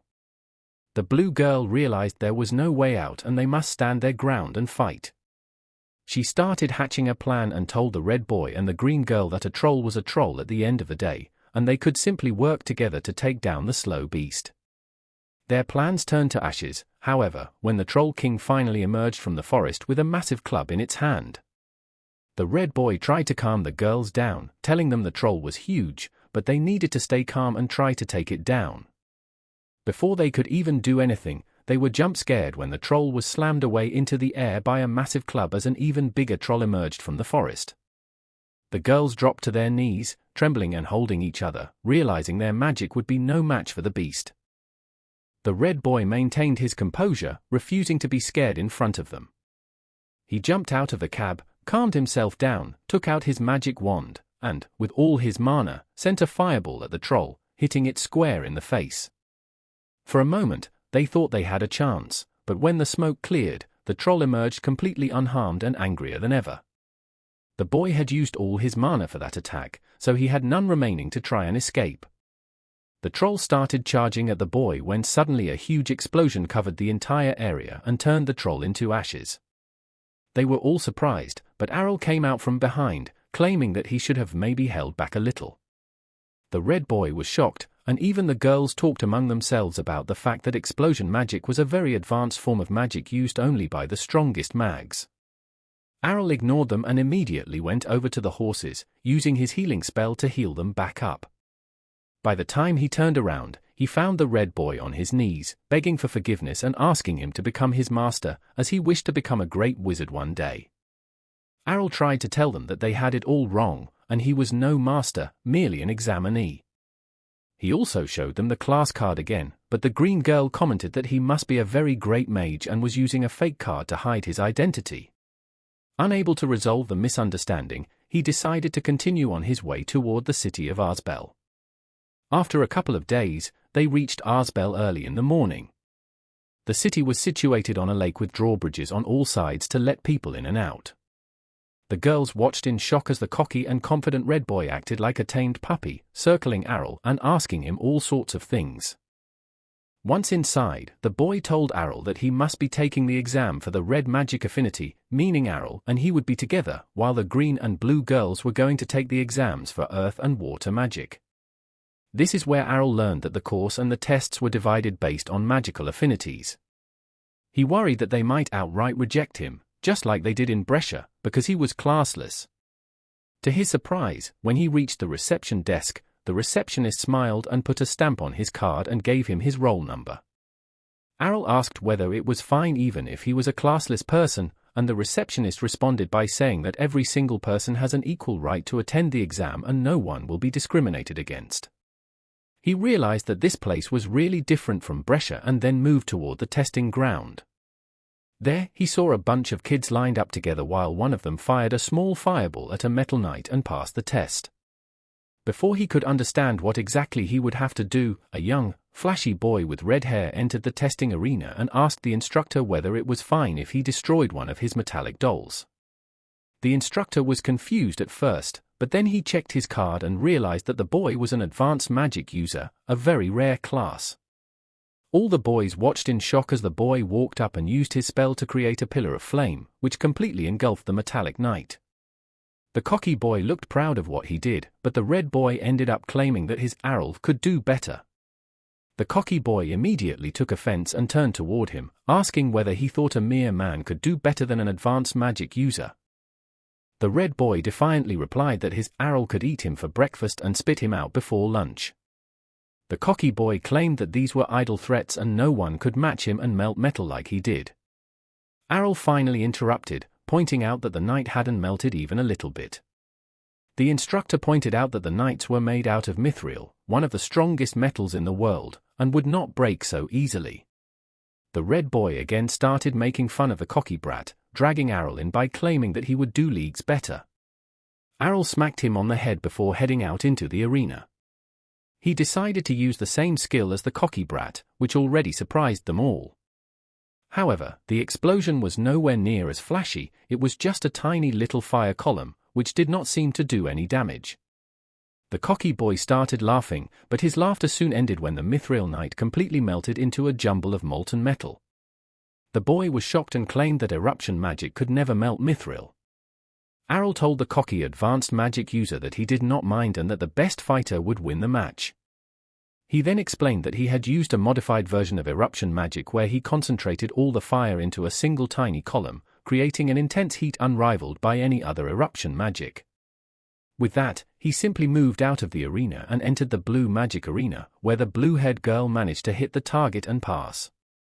She was shocked to see Errol there, but Errol wasted no time, using an ice edge attack to break the knight before moving toward the green magic arena, leaving the instructor and the students utterly shaken. Just outside the arena, he spotted the green-haired girl, Colette, who confessed she had not even registered yet because she was very scared.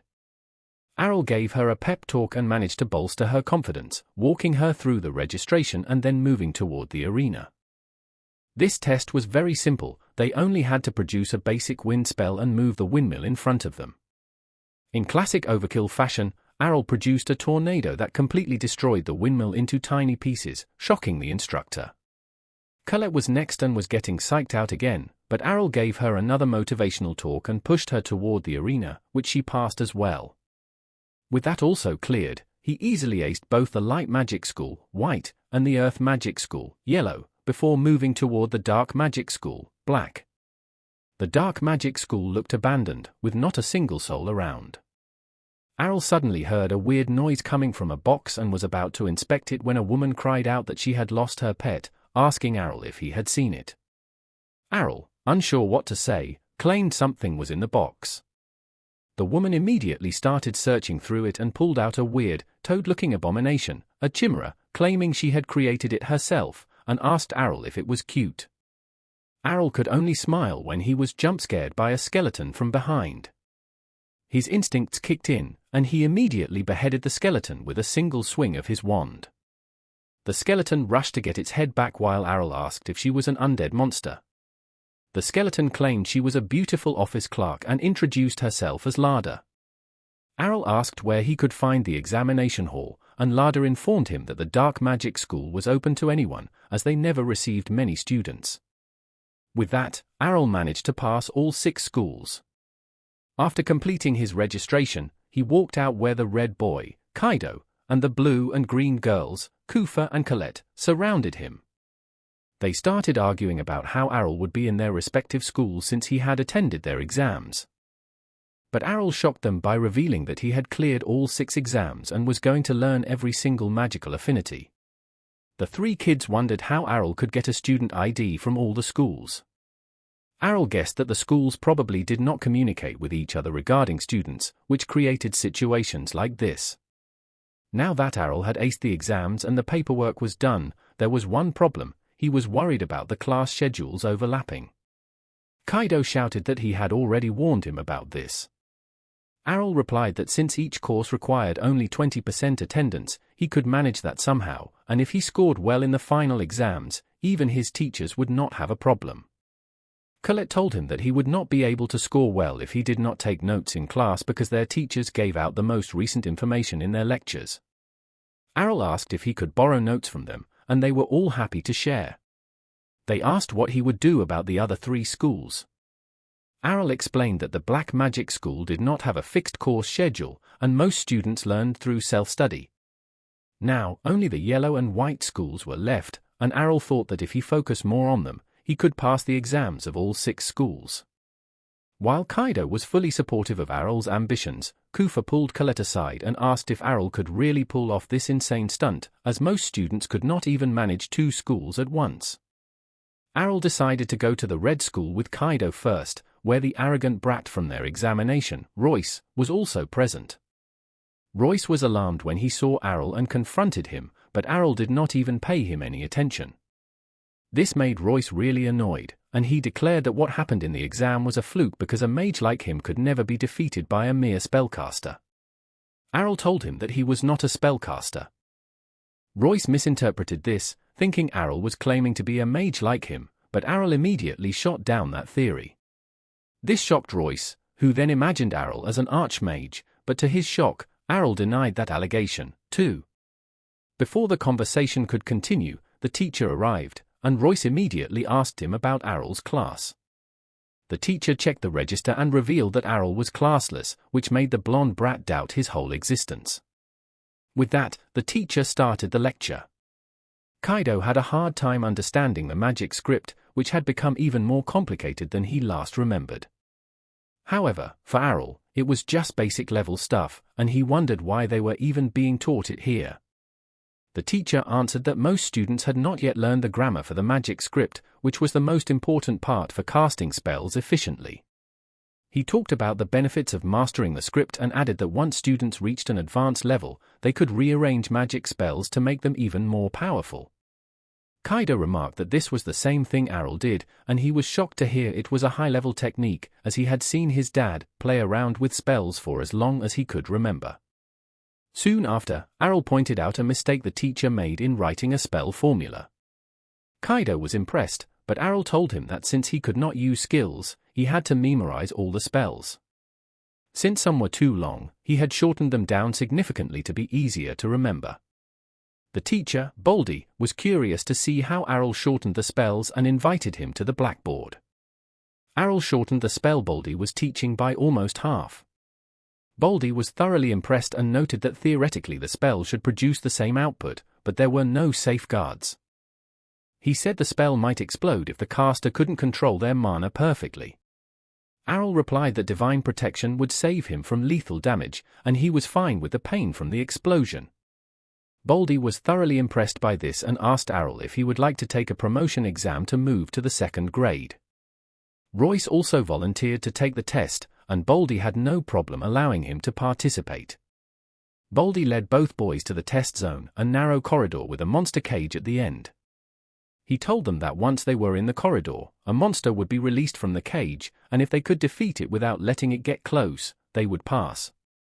Despite being nervous, Royce volunteered to go first. However, he panicked slightly when he saw he was going to face a minotaur. The monster dashed toward him at full speed, and Royce cast the eruption spell. However, the spell missed its mark, and Royce began panicking as the minotaur got closer. He kept spamming the same skill. Errol noticed that Royce had grown stronger since the entrance exam. Baldy agreed but remarked that the spell he was using was not suitable to attack moving targets. The minotaur soon reached close enough to attack Royce, but just as it was about to reach him, the monster vanished. Teleportation trap. Royce climbed out, disappointed, but the teacher told him that he had performed quite well for his class. He said students usually had to study for 2 years before attempting the promotion exam, and Royce realized that Baldy had let him take the exam to make him aware of his current level. He finally realized that he was worse than everyone in the 2nd grade and decided to keep working hard humbly. The teacher was pleased that his method worked and then turned to Errol, telling him it was his turn next. He asked him to get in the next lane, where he would also face a minotaur. The moment the gates opened, Errol thought Baldy was playing some kind of prank on him because his opponent did not look like a normal minotaur. Even Baldy was confused by this when another mage came running, telling him that due to a mix-up, Errol's lane had a superior minotaur instead of a normal one. She urged Baldy to stop the test immediately. But Errol had already started his preparation. He created 2 flame spears and shot them at the monster's legs, but it jumped over them easily. Baldy thought that even Errol was not strong enough to face a superior minotaur and told him to get out immediately because the teleportation trap might not be able to stop the monster. Errol told him that he could defeat it, but Baldy insisted the monster would dodge all his attacks. Errol countered that it could only dodge the attacks it could see. Just then, his flame spears changed their direction, hitting the superior minotaur's legs from behind, causing it to fall. Errol then finished it off by using the eruption spell, leaving no trace of the monster behind. Baldy couldn't believe this because superior minotaurs were used in the promotion exams for the elite students in the 2nd grade, and Errol had shown enough skill to keep up with them. He thought someone as talented as him couldn't be classless and began thinking that something was wrong with his assessment. Just then, Errol climbed out of the test area and asked the teacher if he passed. Baldy told him that he had aced the test and could attend the 2nd grade class starting tomorrow. Later that day, Kaido proudly boasted about Errol's achievements to the girls, who asked him why he was acting so proud. Kaido replied that Errol was his mentor, so he should be proud of his strength. However, Errol was disappointed because he was not satisfied with taking the promotion exam in just one school. He wanted to take the exam in all schools so he could move to the 2nd grade in all of them. Although his friends were shocked, they knew this was what they should expect from Errol. The next morning, Errol went to the green school and told Colette that none of the classes so far had taught him anything new. However, he had hopes for the green school because the first thing they were going to learn was flight magic. Colette was surprised to hear this, as she thought someone as skilled as Errol would have already learned how to fly. Errol replied that his father was terrified of heights, so flight magic was the only thing he couldn't teach him. The teacher started the class by telling everyone to imagine themselves riding an upward current of air and to keep their balance by spreading their arms. Errol realized that the teacher was assuming all the students already had the flight skill, and he was completely clueless about what he should do. Colette, on the other hand, started floating in the air, but in her excitement, she lost her balance and fell to the ground. The other students made fun of her embarrassing fall, but she casually shook it off and resumed practicing. Errol was inspired by her confidence. Still unable to imagine an upward air current lifting him, Errol decided to create a tornado at his feet to propel him upward. The tornado flung him high into the air, and he crash-landed on the ground, creating a crater beneath him. Colette was shocked and helped him back up when an arrogant boy with green hair arrived and mocked them for being losers. He decided to show them how it was done and effortlessly rose up in the air, demonstrating how gracefully he flew. Colette was really impressed by his skill. The boy replied that he had practiced only flight magic until today and had won every race he had ever participated in. Errol asked what race he was talking about, and Colette informed him that people raced each other on a set course using flight magic. Errol was interested in the race and declared that he would also take part in it. The arrogant boy said Errol didn't even know how to fly yet. Errol replied that he would learn it with practice. The boy asked the teacher about the next race, which was in 2 months, and then told Errol he didn't have enough time to practice because it usually took people at least 6 months to learn to fly properly. He took off, and Colette told Errol he could take part next year, but Errol had already started planning how to win the race in 2 months. A couple of days later, Kaido, Kufa, and Colette went to the school at night because Colette had forgotten something there. Kaido asked why they had to call him along, as they could do it themselves. Kufa replied that if he had heard the ongoing rumors, he should know they needed extra protection. Kaido hadn't heard any rumors, and Kufa asked if he'd lived under a rock. She told him that recently students had spotted a ghost flying around the school at night. Kaido freaked out, being scared of the supernatural. Kufa started teasing him, so he began yelling at her. While Colette tried to pacify them, a shady figure came flying toward the window. Kufa and Kaido panicked, but the mysterious man opened the window and shut Colette's mouth so she wouldn't make a sound. Everyone was terrified, but Kaido was ready to attack the hooded man if he didn't let go of his friend. However, it turned out to be Errol, who was just practicing his flight magic. His friends were shocked to realize that Errol was the rumored ghost. They told him he should give his body some rest at night, but Errol replied that he got plenty of sleep. He was asleep just now, right before he reached the window. His friends did not understand what he meant. Errol explained that he had trained his body to practice spells even when he was asleep, because not doing anything while resting was a waste of time for him. His friends found it hard to believe he could do that. Even though they told him to stop doing crazy things like this, they were motivated to try harder because of him. With that, Kaido and others headed back to their dorms. Since Errol was wide awake now, he decided to use his time productively. He immediately went to the black magic school, and Lada was really happy to see him.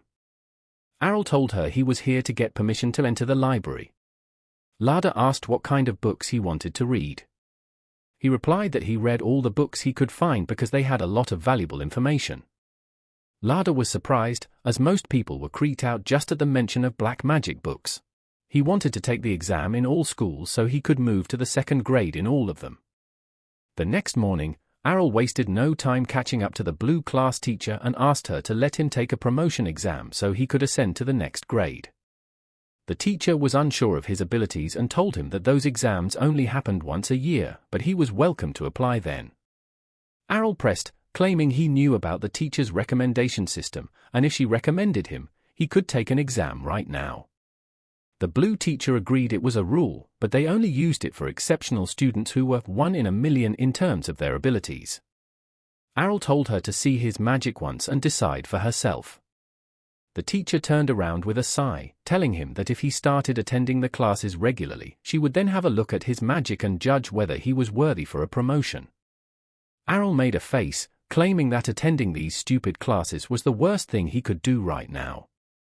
This really pissed the teacher off, and she started screaming at him, asking whether he thought her class was useless. He replied that her class might be useful for students learning basic magic, but for him, they were boring and repetitive. The blue teacher's face turned red as she got triggered even more, telling Errol that she would be the one to decide whether his magic was basic or not.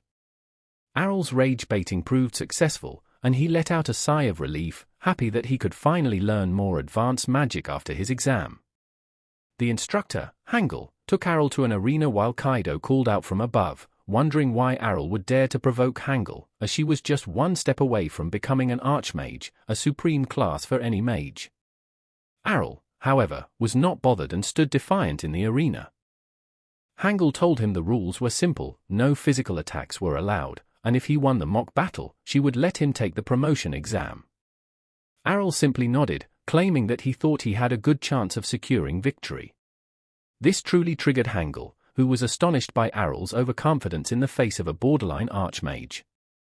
She decided to settle the matter in the arena. As soon as the battle started, she used a terrifying ice storm spell which created an icy vortex around Errol. The winds were so chilly that it was hard even for Kufa, sitting above, to breathe without choking. Kufa prayed that Errol would survive. But when the winds died down, she noticed that Errol had completely turned into ice. Hangle smiled, claiming that like everyone else, Errol seemed to be all bark and no bite. She turned her attention to Kufa and advised her that in a mock battle, one should always start with a strong spell to catch the opponent off guard and end the fight as soon as possible. Before she could celebrate her victory, the ice started chipping, and Errol punched through it. Hangle realized that Errol had been quick enough with his magic incantations to create ice shields around himself, protecting him from the worst of her attack. She commended him for being quick on his feet but claimed it wouldn't be enough to help him win. Errol claimed they would never know unless he tried it, and with that, he produced ice shards. Hangle was unimpressed, claiming that ice shards were the most basic magic a beginner learned. But Kufa was shocked as Errol doubled the amount of ice shards he had produced, while she herself could only produce 2 at most. Hangle smiled, claiming it was not bad for a new student, but was nowhere near strong enough to cause her any issues. Instead of defending with an ice wall, she decided to match his attacks, using her own ice shards. The ice shards exploded mid-air, colliding with each other. Errol realized he should have expected this from an instructor and that he might have been taking her too lightly. Hangle suddenly realized that Errol was the student who had scored the best in the entrance exam and knew that ice shards were probably his go-to spell. She claimed it wouldn't work on her since it was her main spell as well. Errol did not budge, claiming he would never know unless he tested it out. With that, he got ready for another volley of ice shards, but this time he doubled that. Hangle smiled and matched with the same number of shards, claiming she could create hundreds whenever she wanted. Kufa couldn't believe the level at which the two were fighting. But Errol was not done yet. He suddenly produced 100 ice shards to Hangle's right, then left, and even behind her, completely surrounding her. This caught her off guard, as she realized that multiplying ice shards was easy enough, but changing their direction required complex spellcasting. She immediately realized her shards couldn't protect her and used an ice wall to protect herself from the barrage. She was confused that Errol's ice shards felt just as strong as they were before, even though their power should reduce the more he multiplied them. She decided to play a trick. Knowing Errol couldn't break through her ice wall, she preserved her mana, waiting for one final strong attack to finish Errol when his mana stores were depleted. Before she could think of her final spell, Errol decided to use his final spell instead. Hangle was confused, sure that Errol couldn't break through her thick ice walls and shouldn't have enough mana. But Errol had planned it all, as she was now trapped in her own walls. He used a huge ice spear above her before striking it down. Hangle panicked and used her ice shield, but it was not strong enough to completely block the spear. The spear broke through the shield, hitting Hangle with a bang. Errol let out a sigh of relief, claiming that defeating her was really tough, while Kufa was shocked, realizing that a student had just beaten a teacher of the academy. After the battle, Errol met with all 3 of his friends outside, where Kufa informed the other 2 that Hangle had decided to promote Errol without taking the promotion exam. Kaido cheered for him, but Errol was not done yet. He immediately set his eyes on Colette and the Green School next. Colette accompanied him to meet up with the Green School teacher, and Errol asked for permission to take the promotion exam. She denied it, claiming he could try his luck when the exams happened on schedule. Errol complained that if she gave him the recommendation, he could take the promotion exams now and asked whether she wanted to see his magic. The teacher didn't back down, though, claiming that other schools may have their rules, but they had their own, where they did not allow anyone to take the promotion exam out of the schedule. Errol complained that there must be some way to get the promotion exams done before time, and the teacher replied out of frustration that only the headmaster could allow him to take the exams. Errol immediately started thinking about how to approach the headmaster. But the teacher told him not to even consider it, as the headmaster was a very busy person, and wasting their time could lead to his expulsion from the school. Errol realized he couldn't take those chances. But Colette suddenly told him there was another way to meet the headmaster. She claimed that the flight race was coming soon, and every year the winner was personally awarded by the headmaster. Errol thought this was a wonderful plan, as that way he could show the headmaster his skills and ask for a promotion. The green teacher smiled, claiming he was thinking ahead of himself, since the race would have over 300 participants, and winning would not be easy. But Errol claimed that he would win the race no matter what. Finally, the race day arrived. All the participants got in line as the commentator introduced the headmaster of the school, who greeted them all and told them to have a clean game without getting hurt. Before the match could start, the arrogant green-haired boy from earlier walked up to Errol, asking whether he was here to make a clown of himself. But Errol did not even recognize him.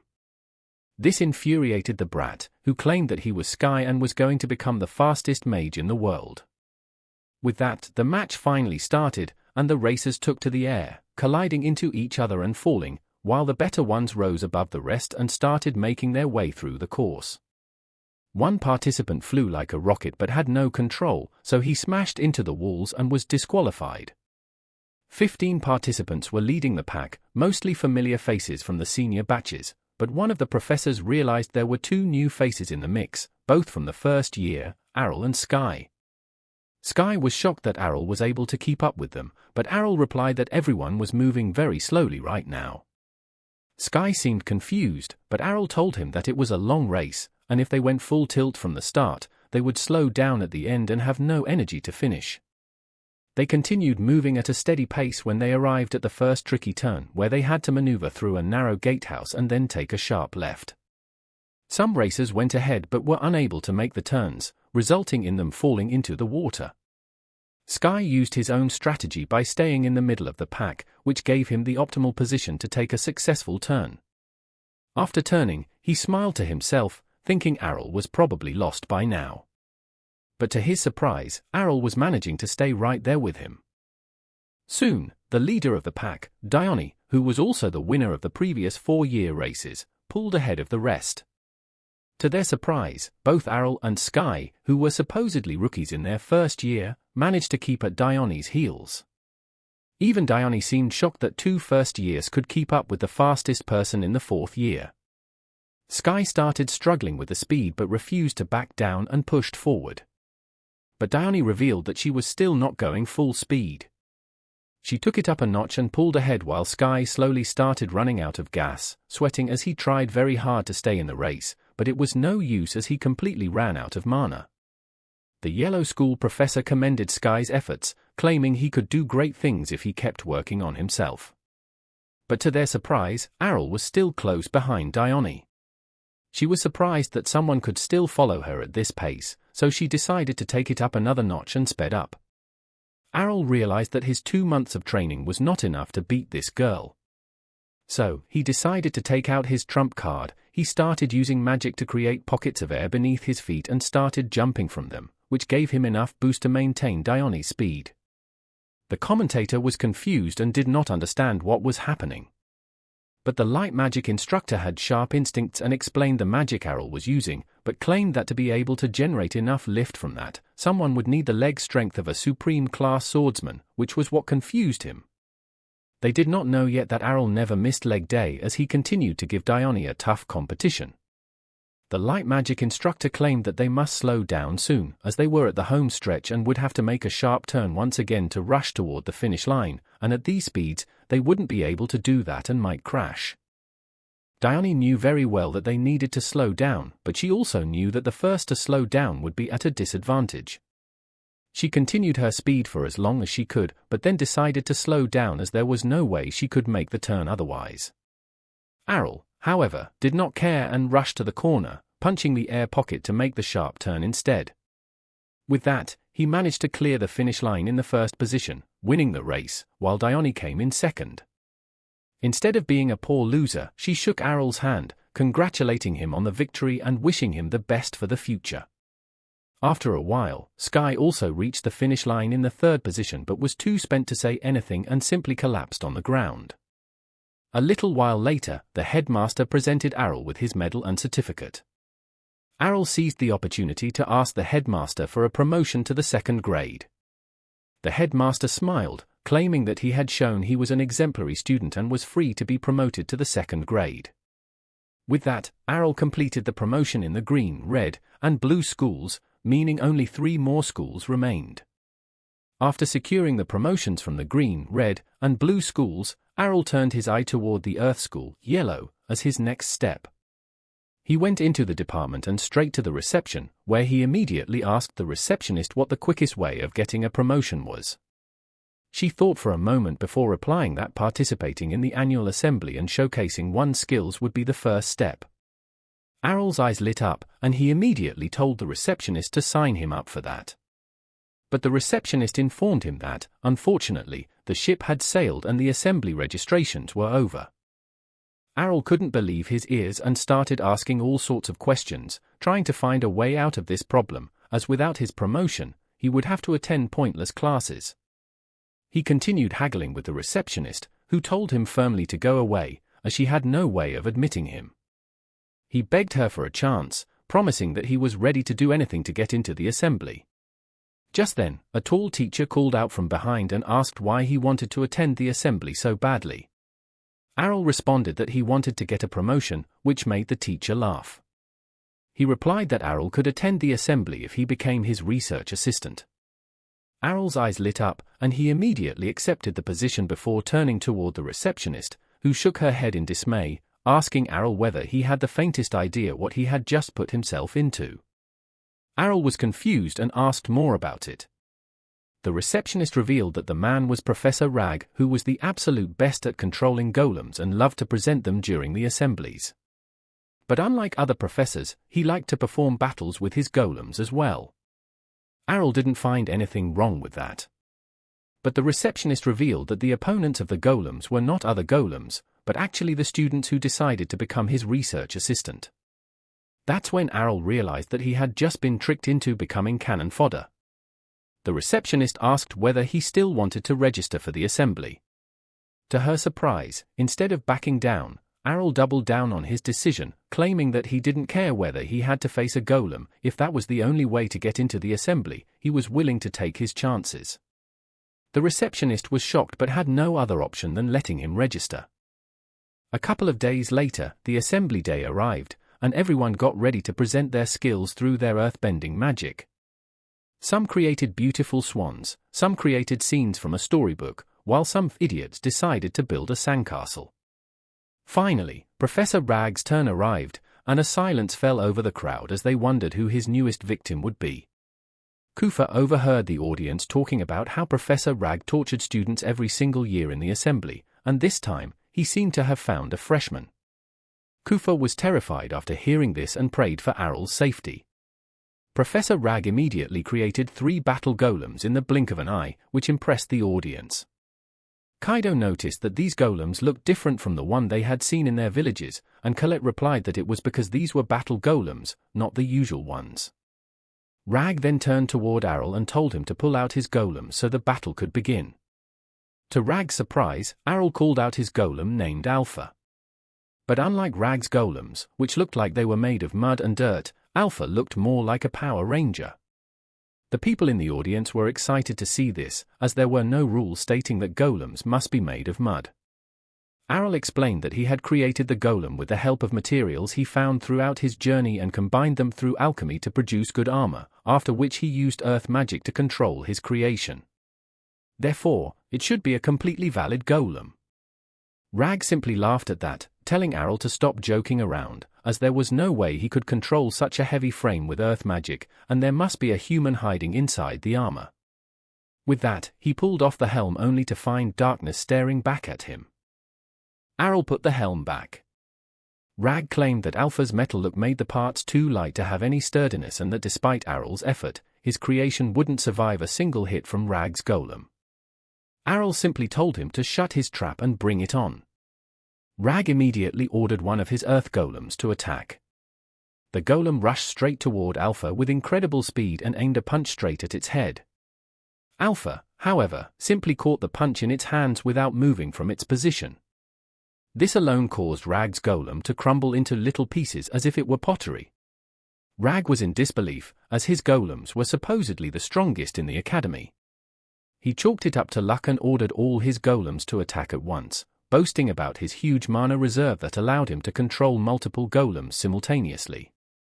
Errol decided the best way to deal with multiple attackers was to bring a sword to a fist fight. He immediately created 2 swords for Alpha, which the golem grabbed and readied for the attack. Rag was still confident, but to his shock and horror, Alpha managed to shatter all 4 golems at once with a single slash of its swords, completely destroying not only the golems but Rag's confidence. Rag claimed that it was impossible for a golem to move so quickly with the grace of a swordsman and execute such complicated movements with a weapon. Errol claimed that Rag would be correct if they were talking about a normal golem, but his golem was built different. Errol explained that the golem's light armor gave it swiftness, and its flexible joints provided dexterity and easy movements. He added that with basic alchemy, they could optimize the armor to be as light as possible, meaning their earth magic would be twice as strong and consume less mana than usual. Rag realized that Errol was making sense, claiming that theoretically Errol wasn't wrong, but he had never tried it out himself. Errol helped Rag up and asked whether he was now eligible for a promotion. Rag claimed that assistants were not eligible for promotion examinations. Errol was about to erupt when Rag quickly added that if Errol joined his golem laboratory, he would personally go and talk to the headmaster about allowing him to skip a grade. Errol, though not enthusiastic, agreed, as it was the only way to move up.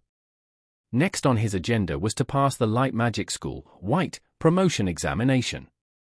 He got the opportunity to appear directly for the exam and met a cute teacher who was legally blind but could see the mana of all living things around her. She was surprised by Errol's endless mana reserve and was shocked to see that magic of different affinities was dwelling inside him, which should be technically impossible, yet he was managing to keep them all in equilibrium. She decided to ignore it for now and took him to the examination site, which was a dungeon on the outskirts. She warned him to be careful as they descended, since it was a burial site, and undead monsters could appear from anywhere. Errol quickly got out his light magic to provide illumination. The teacher warned him to be careful, as undead monsters would immediately flock toward him to extinguish any light magic. Errol told her not to worry. As soon as undead skeletons arrived, he simply used his holy ray magic to decimate them one after the other. The blind woman was surprised by the strength of his spells and warned him to conserve his mana. Errol told her not to worry, as he had only used 1% of his mana, and asked when they would arrive at the examination arena. The blind woman sighed and claimed that the exam itself was defeating the monsters they would face while coming down, and he had already passed. Errol was surprised the exam was so easy, but he was not one to complain. As they made their way back up, Errol suddenly sensed something and used his light magic behind him, revealing an undead monster that was clearly the boss, as he was wearing better clothes. The blind woman was surprised, as only advanced class undead skeletons could hide their aura, and no advanced monster should be on this floor. The skeleton was about to give his villainous monologue, but Errol didn't have time and spammed the Holy Ray spell on him. The monster was irritated and claimed that stupid low-class spells like that wouldn't work on him. Errol agreed and pulled out an advanced class spell named the Holy Cross and used it on the monster, completely obliterating him with a single move. While moving up, the blind woman explained that the monster he just defeated was an advanced class skeleton. But Errol claimed that he was not much stronger than the usual skeletons, and the only thing different about him was the fact that he could talk. The blind woman sighed and told Errol that he had passed the promotion exam and would be promoted to the next grade. With 5 schools cleared, Errol moved on to the last one, the Dark Magic School, only to realize that they did not organize any promotion examinations. Annoyed, he sat down to study when Lada decided to annoy him and got smacked on the head. She claimed they used to have a promotional exam system, but since they didn't get many students, the system had completely fallen apart. Errol let out a sigh of annoyance when he noticed a heavy wooden gate inscribed with spells on it. He asked what the room was, and Lada explained that unlike other magic, dark magic sapped the life force out of people, so they tried out their stronger spells inside that chamber to make sure no one got harmed. This seemingly excited Errol. He decided to take one of the oldest grimoires he saw in the library, a nameless book with no author information, and headed into the room to try out some spells. The moment he opened the book, an intense wave of mana flowed out of it and disappeared. Errol immediately realized that something strong and ominous had just escaped the book.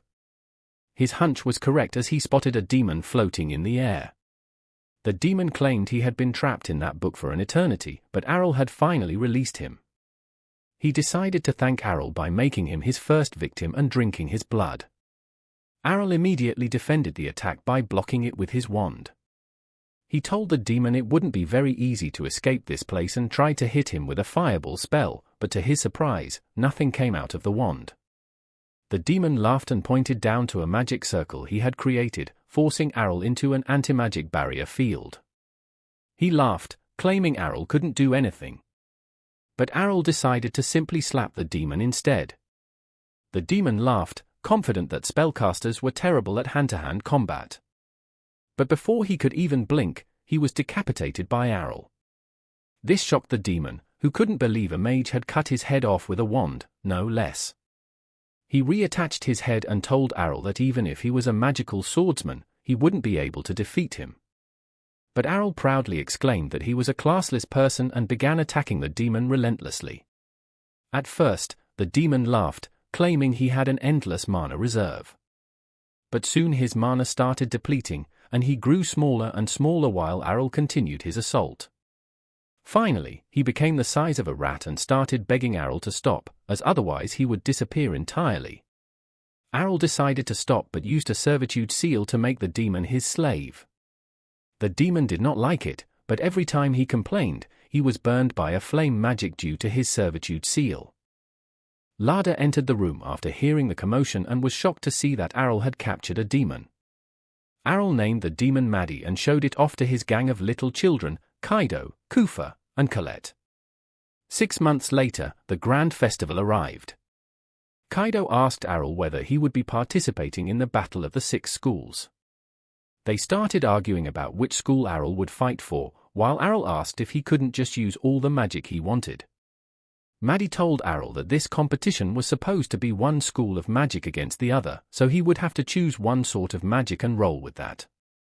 Errol decided that he would meet with the different headmasters once and only then decide which magic he wanted to use in this particular competition. And that is where the narration ends. Hit the subscribe and the bell button for more content like this.